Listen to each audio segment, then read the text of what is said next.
في شارع النيل في اسكندرية كان فيه ناصية غريبة سكونها يخوف.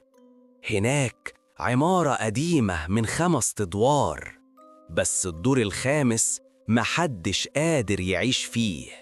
الناس بتقول أي حد حاول يسكن الدور الخامس ما كملش شهر واحد، كأن الشقة دي بترفض البشر.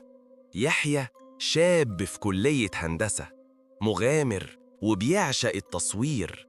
سمع عن الشقة ورخص سعرها خلاه ما يترددش.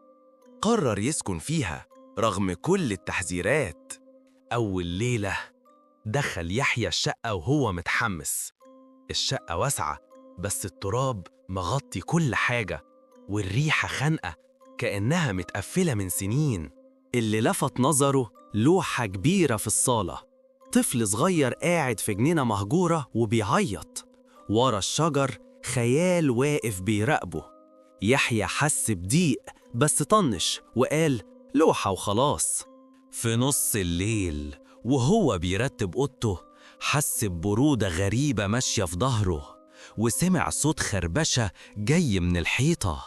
افتكر إنه فار، لكن الصوت اتحول لهمس، كلمات متقطعة كأن في حد بيناديه من بعيد. يحيى وقف مذهول مش فاهم حاجة. مسك الكاميرا بسرعة ووجهها ناحية الحيطة. فجأة الكاميرا فصلت شحن مع إنها كانت مشحونة بالكامل. في نفس اللحظة يحيى سمع صرخ الطفل جاية من جوه الحيطة.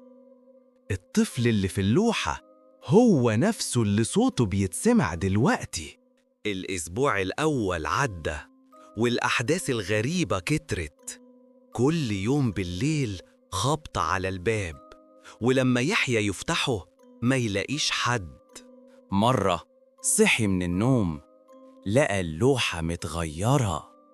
الطفل اللي كان بيعيط دلوقتي بيضحك. الرعب زاد جواه. قرر يسأل الجيران.